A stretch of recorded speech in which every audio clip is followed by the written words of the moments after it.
नमस्कार, तुम्ही पाहताय लाईव्ह महाराष्ट्र झोन न्यूज. आणि सध्या माढा तालुक्यात जिल्हा परिषद आणि पंचायत समितीची रणधुमाळी मोठ्या सुरू असल्याचं चित्र आहे. मात्र एकीकडे पक्षांकडून उमेदवारी न मिळालेल्या उमेदवारांची जे इच्छुक उमेदवार होते त्यांना डावलण्यात आल्यामुळे मोठी नाराजी सुद्धा या मतदारसंघातील जिल्हा परिषद गट असेल किंवा पंचायत समिती गणामध्ये दिसून येते. आज आता भूताष्टे पंचायत समिती गणामध्ये सुद्धा प्रचंड मोठ्या प्रमाणात अपक्षाने उमेदवारी अर्ज दाखल केलेले आहेत. उमेदवारी अर्ज काढण्याच्या दिवशी नेमकी परिस्थिती काय असणार आहे ते पाहावं लागेल. मात्र आत्ता सध्या तरी अपक्ष उमेदवारांमध्ये दाखल केलेल्या उमेदवारापैकी आपल्यासोबत आता भूताष्टे पंचायत समिती गणातून उमेदवारी अर्ज दाखल केलेले राजाभाऊ यादव असणार आहेत. आपण त्यांची पार्श्वभूमी आणि या उमेदवारी दाखल करण्यामागची कारणं त्यांच्याकडनं जाणून घेणार आहोत. राजाभाऊ, स्वागत आहे आपलं लाईव्ह महाराष्ट्र झोन न्यूजमध्ये. काय सांगाल, आपण पक्षाकडे उमेदवारी मागितलेली होती पण नेमकी ती डावलण्यात आलेली आहे.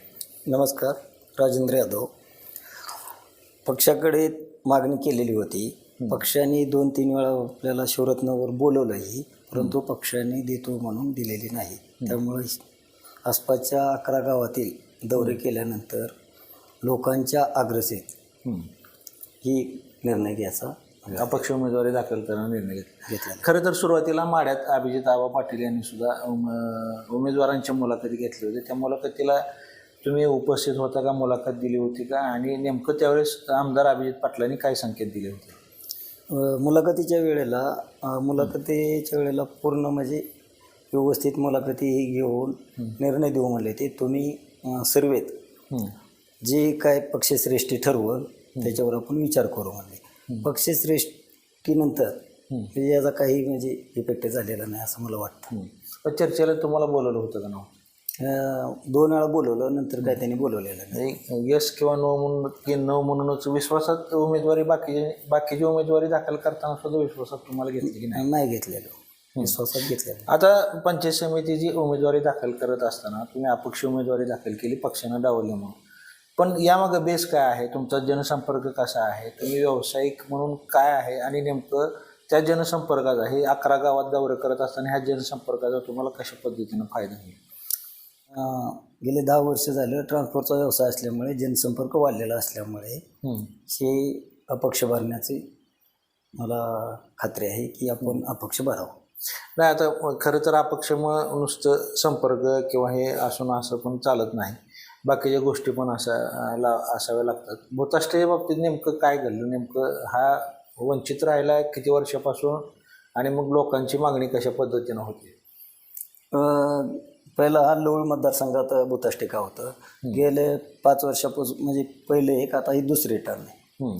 त्याच्यात आता भूताष्टे हेच गाव म्हणजे मोठं आहे. 2600 मताचं गाव आहे. बाकीची गाव आहे ती 2000 वाड्या ज्या आहेत त्या 5, ती 800-900 मताच्या वाड्या आहेत त्या. आता भूताष्टे गण हा सर्वात मोठा आहे, 2600 मताचं गाव आहे. मग गेल्या वेळेला उमेदवारी गावात नाकारल्यामुळे गावात बैठक झाली आणि गावातनं असा निर्णय आला की कुठल्याही पक्षानं जर उमेदवारी दिली तर त्या पक्षाचं पूर्ण गावानं काम करायचं असं ठरलेलं होतं. मग नेमकं हे ठरलेलं असताना मग आता बदल झाला आहे की आता अपक्ष म्हणून तुम्ही उमेदवारी अर्ज दाखल केल्यामुळे तुमच्या पाठीशी राहणार आहे? दोन्ही पक्षानं हे दिलेलं नाही. ते गावात म्हणजे संधी, गावातला उमेदवार दिला नाही, संधी दावलेले. त्यामुळं माझा निर्णय हा पक्का आहे की भूताष्टे गणातून मी निवडणूक लढवणार म्हणजे लढवणारच. आता एक दुसरीकडे अशी चर्चा होती की आता भूताष्टे पंचायत समिती गणामध्ये इतर पण 4-5 जणांनी अपक्ष अर्ज दाखल केला आहे. आणि त्या संदर्भात आता अशी चर्चा होती की हे 4-5 तुम्ही आणि इतर 4-5 जण जे अपक्ष आहेत ते एकत्र येतील आणि एक सक्षम पर्याय देतील म्हणून अशी देखील चर्चा होती. मग नेमकं यातलं तथ्य काय आहे? हे येणाऱ्या 2 ते 3 दिवसात त्याचं हे होईल. म्हणजे आमची बैठक असणार आहे आणि बैठकीनंतर आम्ही हे निर्णय सांगू. आता हे 11 गावातील जनसंपर्क आहे. तुमची उमेदवारी डावलल्यानंतर लोकांच्या आग्रह खातर आणि दुसरी बाजू जिल्हा पंचायत समिती गणामध्ये भूताष्ट्याला प्रतिनिधित्व न दिल्यामुळं हे सगळं अपक्षाची उमेदवारी दाखल केली असं म्हणायचं की नेमकं वेगळं काय? भूताष्टे गण तर द्यायलाच पाहिजे होती, कारण भूताष्टे गाव हे मोठं आहे आणि भूताष्टे न दिल्यामुळे भूताष्टे हे वंचित राहिलेलं आहे. भूताष्ट्याचा कसलाही विकास झालेला नाही.